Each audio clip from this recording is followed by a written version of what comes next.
오늘 우리 함께 읽어가는 말씀 사무엘상 3장의 내용인데요. 사무엘의 어린 시절에 대한 계속적인 말씀을 우리가 여기서도 살펴보게 됩니다. 어릴 때 젖이 떼어지면서 하나님께 소원을 한 대로 한나와 그의 남편은 사무엘을 여호와께 바쳐서 이 사무엘은 여호와의 성소 앞에서 그가 자라나게 됩니다. 그를 실질적으로 지도하는 이는 이제 엘리였다, 이렇게 볼 수 있겠어요. 이제 성장해 가면서 어떠한 일이 오늘 우리가 읽은 말씀에서 확인하게 되냐면, 그가 처음 여호와의 음성을 듣게 된 그 배경이 어떠한가 하는 것을 우리가 오늘 이 말씀을 통해서 보게 됩니다. 당시의 특징은 무엇인가 소개하기를, 여호와의 말씀이 희귀하였더라. 여호와의 말씀이 완전히 사라진 것은 아니지만 그 말씀이 희귀하였다, 이렇게 표현을 해줍니다.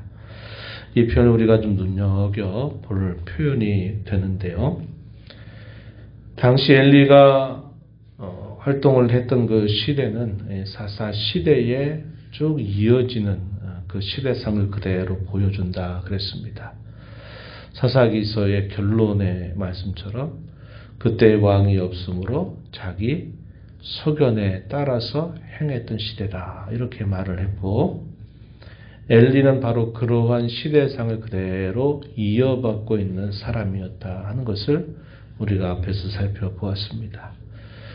두 아들 홈리와 비느하스의 경우 여호와 앞에서 대단한 불량자였다, 이렇게 표현이 되어 있습니다. 여호와께 드리는 제물을 아주 멸시하는 태도를 가져서 자기가 먹고 싶은 대로 그걸 가져다가 먹게 되는 일도 있었고, 여호와의 회막에서 섬기는 수종드는 여인들을 또 동침하고 가까이 하면서 성적으로도 타락한 모습을 여전히 보이면서도 그것을 돌이키지 않았습니다. 그래서 이미 엘리에게 하나님의 사람을 하나님께서 보내서 이러한 죄악에 대하여 하나님 분명히 심판하실 것이다, 이런 말씀을 이미 들려준 바가 있었어요. 이 내용이 이제 2장의 마지막 부분에, 그 부분에 주어지게 되는데도 시간은 흘러가지만 엘리와 그의 자녀들의 그 모습은 여전히 변하지 않았다는 겁니다. 그러한 시대를 그대로 반영해 주고 있었다 하는 것이죠. 그래서 1절 말씀을 보시면은 하반절에 여호와의 말씀이 희귀하여 이상이 흔히 보이지 않았다. 2절에 엘리의 눈이 점점 어두워가서 잘 보지 못한 그때 그가 자기 처소에 누웠고, 3절에 여호와의 등불은 아직 꺼지지 아니하였다. 사무엘은 하나님의 궤에 있는 여호와의 전 안에 누웠다. 이럴 때 여호와께서 사무엘에게 처음 사무엘아, 사무엘아 이름을 부르시는 사건이 발생하게 된 겁니다. 사무엘을 부르는데 사무엘은 한 번도 하나님의 음성을 들어본 일이 없어요. 그러니까 이 어린 사무엘은 엘리 제사장이 자신을 부른 줄 알고, 예, 제가 여기 있습니다 라고 찾아가서 말씀을 드립니다. 4절 보면 내가 여기 있나이다 대답은 했어요. 근데 누가 부른 줄 아냐면 엘리가 부른 줄 알고 엘리를 찾아갑니다. 5절에 당신이 나를 부르셨기로 내가 여기 있나이다. 그랬더니 엘리가 말하기를 나는 부르지 아니했으니 가서 다시 누워라.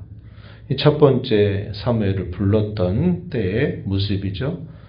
또 6절에 보면 또다시 두 번째로 사무엘을 부르십니다. 역시 사무엘을 똑같이 엘리에게 찾아가서 예, 저를 부르셨습니까? 이렇게 말했을 때 내가 부르지 않았다. 다시 또 묻습니다. 왜 이렇게 했는가? 7절에 소개해 주기를 사무엘이 아직 여호와를 알지 못하고 여호와의 말씀도 아직 그에게 나타나지 아니한 때였다. 간단한 설명이 덧붙여지고 8절 가서 또 세 번째 사무엘을 부르십니다. 여전히 사무엘은 그렇게 하니까 엘리가 그제서야 이것이 정말 부르는 소리구나 이렇게 알게 되었고 여호와께서 그를 부르시는 줄을 그라 알고 이렇게 말을 하게 됩니다. 9절 말씀에 가서 누웠다가 그가 너를 부르시거든 내가 말하기를 여호와여 말씀하옵소서 주의 종이 듣겠나이다 이렇게 대답해라. 그리고서 또다시 여호와 하나님께서 사무엘의 이름을 네 번째 부르시게 되었을 때 이제 사무엘이 엘리가 알려준 것처럼 그대로 그가 대답을 하죠.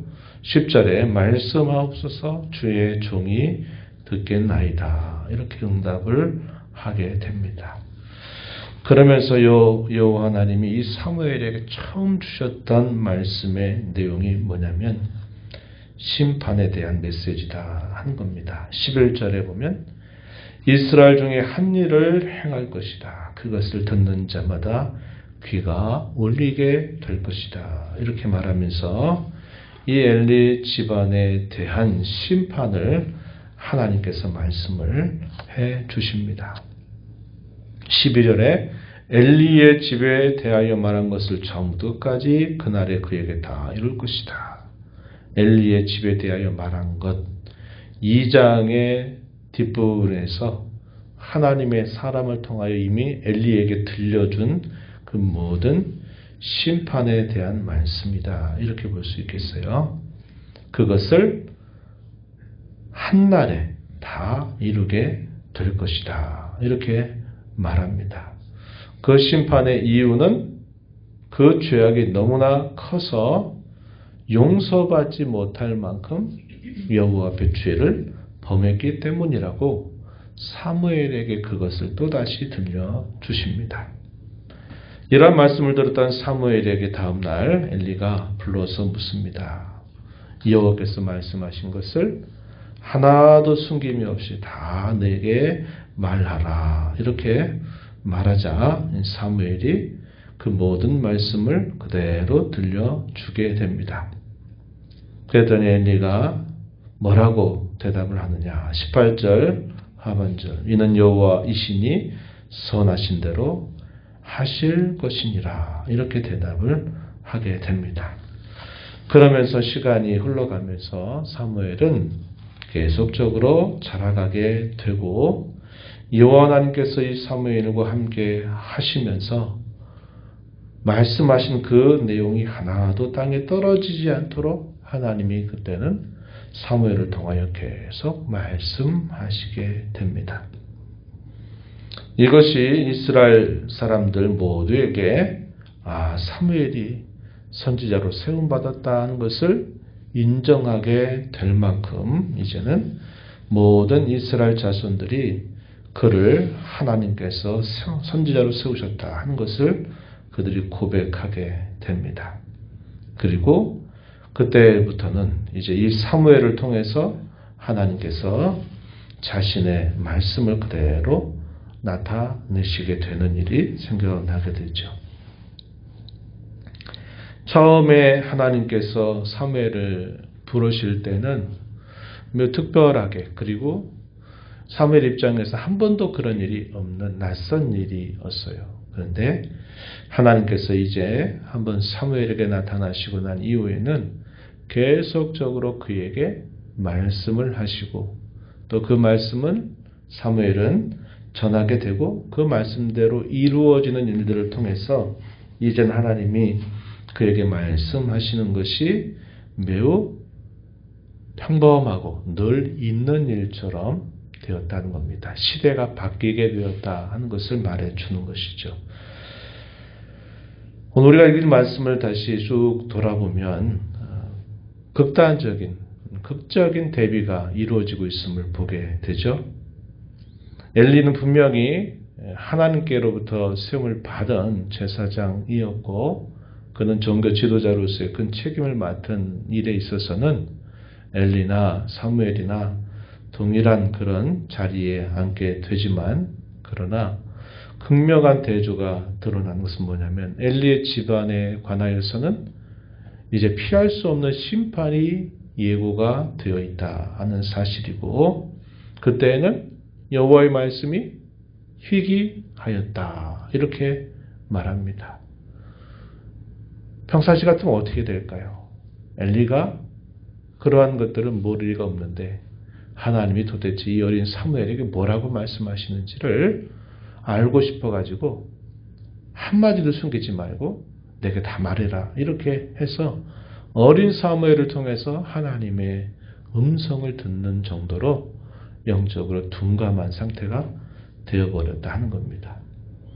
사사시대의 그 어두운 그림자가 계속 그에게 미치고 있는 반면에 이제 사무엘을 통해서 새로운 시대가 열리게 되는데, 그렇게 되는 중요한 어떤 배경, 그것이 뭐냐면 이제 여호와께서 계속적으로 그에게 말씀하시기 시작했다 하는 것입니다. 아모스서 8장, 우리가 얼마 전에 아모스 말씀 읽었죠. 8장 11절 이하에 그런 말씀을 해요. 너희가 진정한 기갈을 맛보게 될 거다. 여호와의 말씀을 아무리 구하려고 하여도 그 말씀에 대한 기갈이 너희에게 닥칠 것이다 라는 말씀을 하셔요. 영적인 절박한 기근이 닥치게 된다 하는 사실을 예고했고, 그리고 이 아모스 선지자가 예언하고 한 세대 정도 지나가면서 실제로 아수르 나라에 의해서 패망하고 끌려가게 되면서 그들의 모든 종교적인 행위들이 다 멈춰서게 되는 실제적인 일이 발생했던 것을 우리가 함께 생각해 보았어요. 사사 시대 때 하나님 말씀이 처음부터 갑자기 딱 끊어져 버렸을까요? 그렇지 않아요. 어떤 일들이 갑자기 일어나진 않아요. 대개 하나님께서 순차적으로 단계적으로 이것을 말씀을 하시는데, 당시 백성들이 하나님 말씀 듣기를 싫어하고 자기 생각대로 자기 고집대로 자기 뜻대로 하는 것을 즐거워하고 하다 보니까 하나님 말씀하시는 게 들리질 않게 되고, 나중에는 여호와께서 굳이 말씀하실 필요가 없어지는 거예요. 희귀해지게 되는 겁니다. 이러한 시대가 되어 버렸던 것이고, 그 시대의 모습을 엘리가 그대로 나타내고 있다는 거죠. 하나님이 자기 백성들을 특별하게 돌보시고 가까이 하신다 할 때는 반드시 어떤 방식으로 하시느냐? 말씀하시는 방법을 통해서 하나님이 역사를 이루어 가신다 하는 겁니다. 그래서 사무엘은 이제 그 말씀을 듣게 되면서 하나님이 새로운 시대를 열어가게 되는 것을 우리가 보게 되죠. 우리가 이 말씀을 통해서 하나님의 말씀을 우리가 일상적으로 들을 수 있는 것, 귀한 일이다 여겨야 되고, 말씀을 우리가 그저 눈으로 보고 그냥 귀로 듣는 것 말하는 게 아니고, 그 말씀을 통해서 하나님이 우리에게, 하나님이 나에게 어떤 말씀을 하시는가를 우리의 마음의 귀를 열고 들을 수 있어야만 된다 하는 겁니다. 이렇게 하나님 말씀이 들려져도 깨닫지 못한다면 이건 참 우리가 두려워해야 될 일이다, 이런 마음가짐을 가져야 된다 하겠습니다. 개인적으로도 마찬가지요. 우리가 이루는 가정에서도 마찬가지고 우리가 함께하는 교회에서도 마찬가지입니다. 하나님의 말씀을 그저 들리는 말로만이 아니라 우리의 마음의 귀를 열어서 그분의 말씀을 듣는 것이 정말 중요한 일이다. 이것을 우리가 배우게 되고, 말씀하시는 하나님 앞에 말씀하옵소서, 내가 여기 있습니다, 이런 태도를 우리가 함께 개인적으로나 우리 가정과 교회가 그렇게 들을 수 있다면 이것은 참으로 복된 일이다 하는 것을 알게 됩니다. 이런 말씀을 잘 듣는 자들을 통해서 하나님은 새로운 역사를 이루어 가신다 하는 사실도 우리가 오늘 말씀을 통해서 확인하게 됩니다. 바라기는 저와 여러분 개인적으로 또 더 나아가서 우리 가정과 교회가 이런 하나님의 음성을 잘 듣고 그 음성을 듣는 걸 통해서 하나님께 제가 여기 있습니다 하는 그런 순종의 자세로 나아가는 우리 모두가 되기를 진심으로 바랍니다. 하나님 아버지 감사합니다. 이 새벽 시간에도 저희들을 주께로 인도하여 주셔서 오늘도 아버지 앞에 저희들을 세워주신 것 감사드리옵나이다.